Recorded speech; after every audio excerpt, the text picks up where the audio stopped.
find people with lost potential, people who with education would have been a great help to society. In these dire times, we can't have every child who hungers for education have a massive classroom. We can't charge every kid who hungers for education a huge fee. To talk more about the feasibility and beauty of small classrooms, we have Ms. Nandita Deosthale.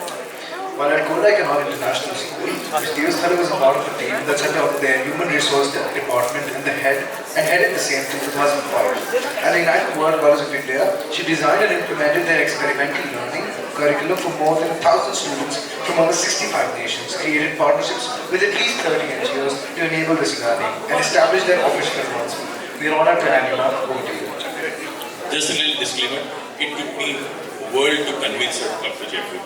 Thank you so much. Thank you for coming down. She was down with malaria, but she still took that. Thank you. You know, that's the kind of school that I believe in. I mean, I'm sorry, no offense taken, but this is the kind of school that I would want my child to go. So please, she has 10 minutes. Let's see what she has to say. Thank you. Thank you, Ravi. And yes, I'm here. Can you hear me now? So, I'm a little daunted about being here because I think the smallest size of the school that I've heard so far is 300. Well, I have... is this better? Okay. I have 46 students, but we have 40 facilitators, not teachers, and we don't have a head, tail, vice principal, principal, accountant.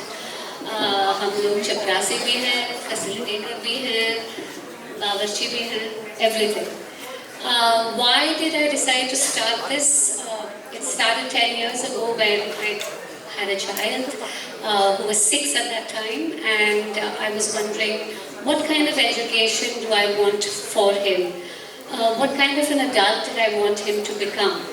I wanted him to have a process of learning joyfully all the time, having people who were passionate about what they were doing, having people who would help him become an adult, who would ask questions, who would think through processes and not be afraid to voice or stand for something that he believes in.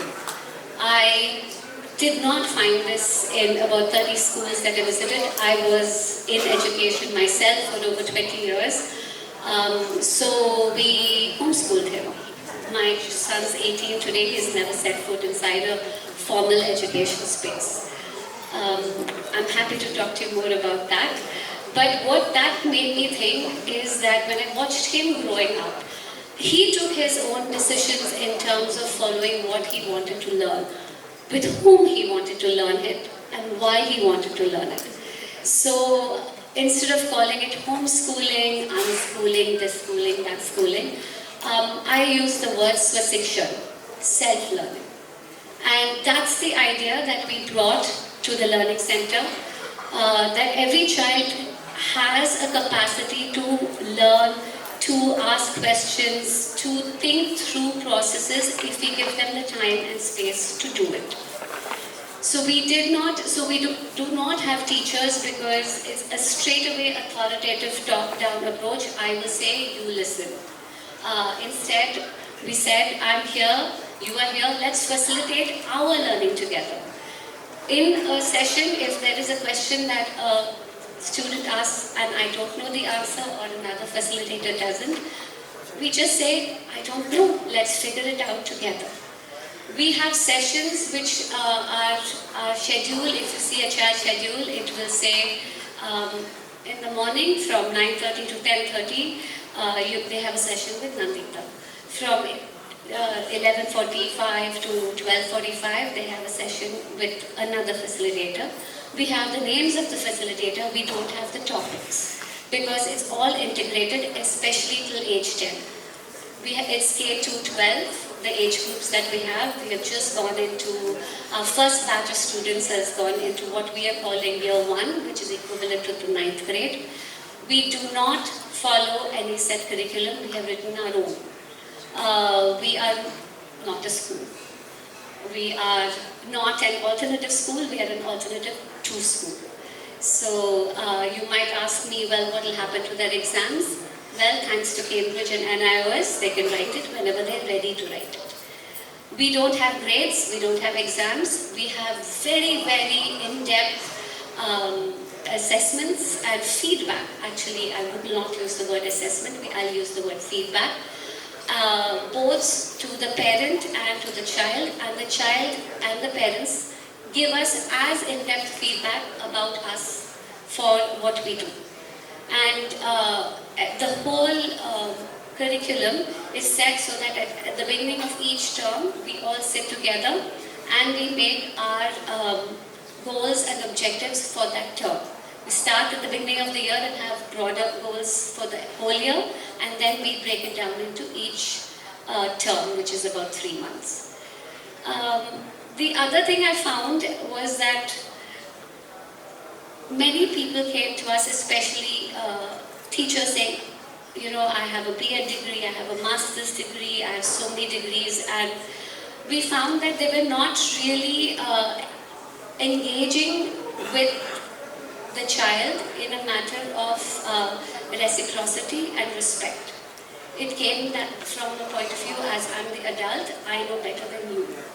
And that was something that we found was a serious issue. Just because they're younger, yes, we have much more of a worldview, we need to guide them, we are there to give them the broader structure and the support. But to say that I know better than you is undermining and not even questioning what they know. So we looked, most of our facilitators, including myself, don't have a BA degree. We have a lot of experience, or we look for a lot of training from different methodologies.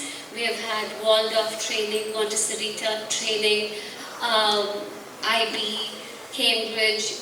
We've used all these methods and we extensively train our facilitators whose backgrounds are either from National School of Design or from engineering backgrounds or literature. We have writers, we have illustrators, all of them as facilitators. The other thing we did not want to do, like most regular schools, is keep the parent out. No, we have the parent in. We cannot, if we have no seamless flow between families and the educational space, because these are the two spaces where a child spends most of their growing up years, then I think there is a serious gap in their ability to learn and to adapt. Because if at home there is a certain impetus or trust given to, let's say, competition, and we are here saying, no, you need to only compete with yourself, there is a lack of understanding between the family and the facilitators, and then we look to bridge that gap. So this is all possible, unfortunately, I think so far, if we remain small.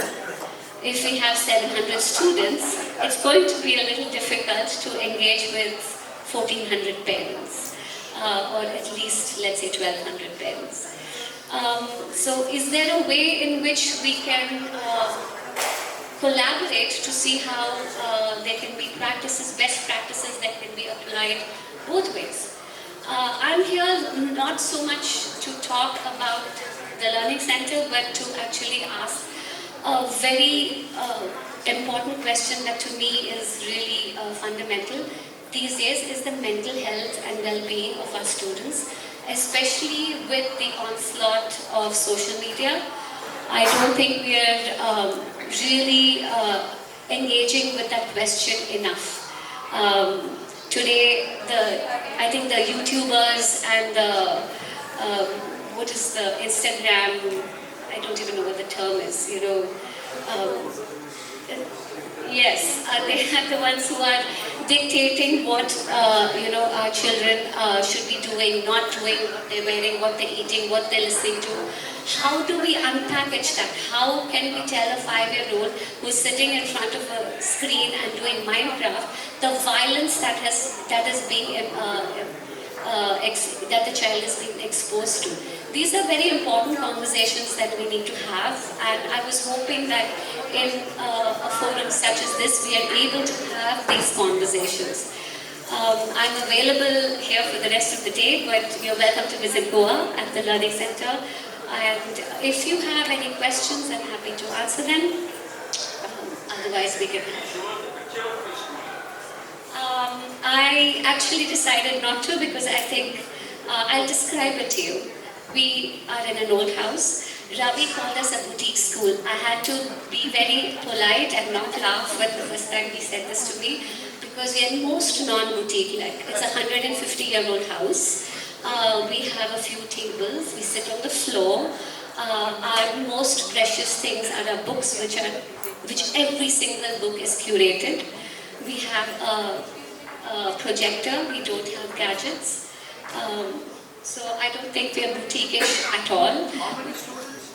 We have 46 students, out of which 6 students have gone into the year 1 of our high school program, which is called TLC+.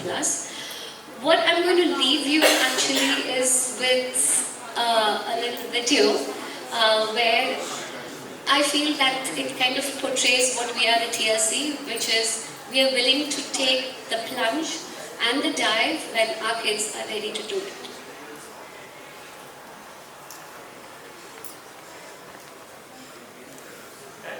I was trying to coordinate that, but it didn't work.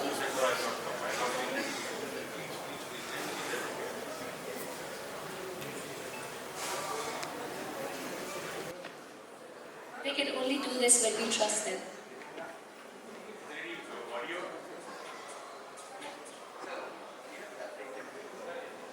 Why I chose this was, this kid has been practicing this jump. It's a 20-foot jump that he's made. Has he had any formal training in gymnastics? No. But he kept running up that ramp and then first 3 feet, then 4 feet, then 5 feet for about 2 weeks before he actually did this. Was my heart in my mouth? Of course. But the fact is he took that plunge when he was ready. And I think our job as facilitators is to be there to say, keep going, don't lose hope, I'm there with you. Thank you.